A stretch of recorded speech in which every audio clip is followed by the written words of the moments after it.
Life is full of the unexpected, the unthinkable, and sometimes the unimaginable. Nothing prepares us for the diagnosis of cancer. When I was 33, I was diagnosed with acute myeloid leukemia and told that I only had a short time to live. When you nearly die and then you don't, you're confronted with, how am I going to spend the rest of my life? What's a good way to live a life? I've chosen to spend my life with other people who are living at the edge, whether it's the edge of despair, the edge of life, the edge of depression, the edge of panic, anxiety, because I find these people speak from the heart, they speak truth, they speak with passion, and they crave to find peace. Many people want to make meaning of their suffering by being of service to those who come after.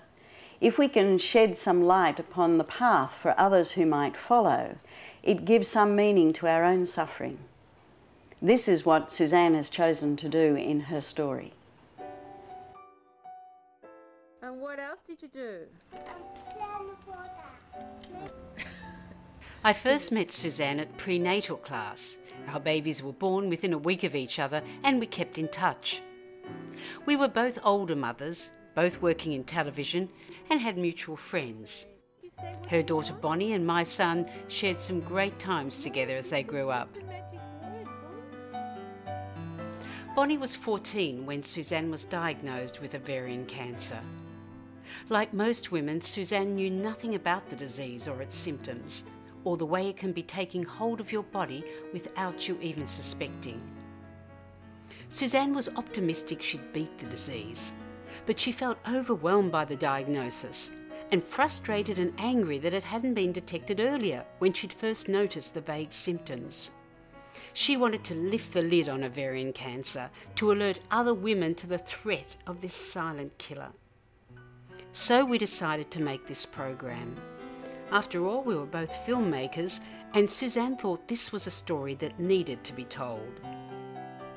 Every person's encounter with cancer is different. This is Susanne's story.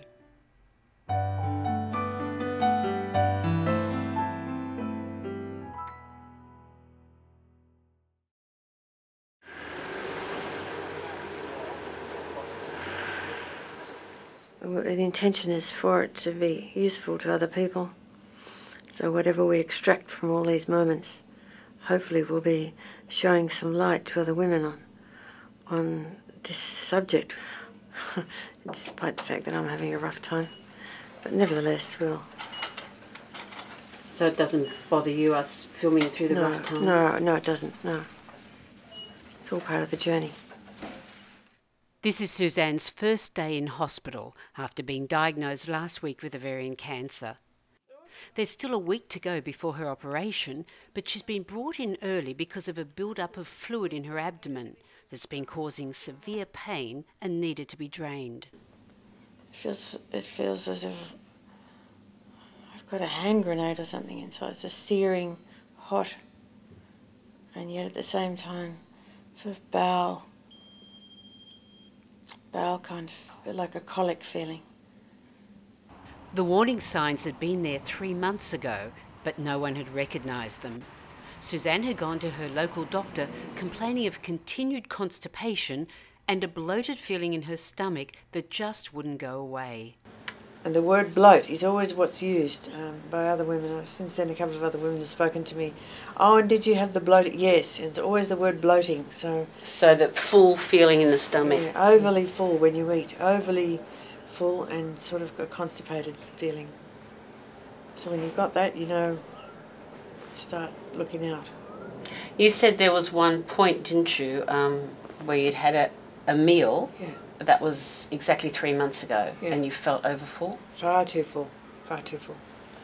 The food didn't go down, didn't sort of become absorbed, didn't go away, didn't digest fully. So that didn't feel still normal? Still there, like, yeah, definitely didn't feel normal. Susanne's doctor diagnosed constipation and treated her accordingly, but the bloating continued. After x-rays and other tests were inconclusive, a transvaginal ultrasound and CAT scan finally revealed the real problem. Diana, who's one of Susanne's closest friends, was with her at the specialist the day her life changed. He showed us the results of that CAT scan and quite clearly pointed out a growth on one of her ovaries.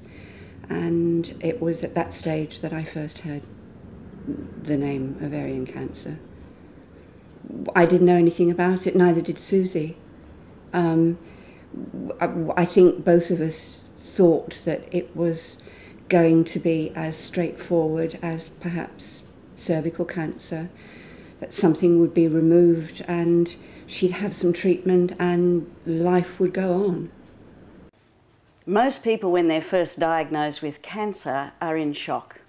It's almost as if this is an experience that's happening to somebody else, that I'll wake up from this nightmare. And that period often lasts for 6 to 8 weeks after diagnosis.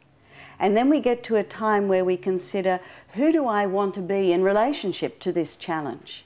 And am I going to be defined by my circumstance, or can I be more than that? What is it that I can bring to this circumstance that I'm in, rather than just reacting to whatever happens to me? How can I make an appropriate response, rather than a helpless reaction? And that is the challenge. By day 2, the pressure and pain were more under control, but then came the nausea. Well, you do throw up on morphine. They've given me tablets to stop me throwing up. You're throwing up the tablets that stop you throwing up. But despite feeling wretched, she wanted me to keep the camera rolling. Well, we need the highs and lows. I wish I could fix myself. I mean, I can. Yep, I fix myself up. Somehow. Fix myself up meant getting out her trusty makeup kit. This is what we call being tied to appearances. Always chic. To the end, lowering me to the grave, and I'm still putting on the makeup. Well, you never know who you might meet at the operating table. Oh, here she is. Hello. Hi. Do you feel a bit bloated? Oh yeah, my stomach's like really tight. And Yeah. The team will be round this morning, so we'll get that attended to. I don't quite know what they'll have planned for you. No, But, right. How are you feeling this morning though, Susan? Terrible. Yeah? Okay. This is the second visit from the medical team. They work in close liaison with Susanne's gynecological oncologist, who'll be doing the surgery, and medical oncologist, who'll be handling the chemo. I'm really worried because I don't know what it is. You know. Yeah. Well, I think that the sort of symptoms that you're experiencing are almost certainly due to the tumour in your abdomen. We've drained off some of that fluid that hopefully will make you feel a little bit more comfortable. And I did yesterday afternoon. But the other concern is that you could be a little constipated, so we're going to do that abdominal x-ray today and take it from there. So it looks like you'll be here till the operation on Monday then? Yes, I came prepared for a night and I'm here for a week, 10 days. And what about Bonnie then? She comes home. Yeah, my daughter will come back on Sunday from a 2-week holiday, and she will find me already ensconced, I presume, in here. Bonnie was sort of 14 when Susie was diagnosed. I don't think she really took on board the gravity of the situation. She loved her mummy very much, but she found it hard to deal with the illness side of things. So I think she probably was in denial. I think there was always that hope that things were going to turn around.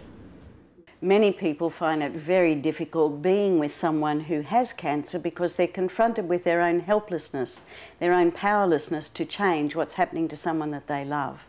It's hard to know what to say, what to do. But love turns up. Love turns up in the hardest of places. Love turns up preferably with a casserole in hand, but love turns up.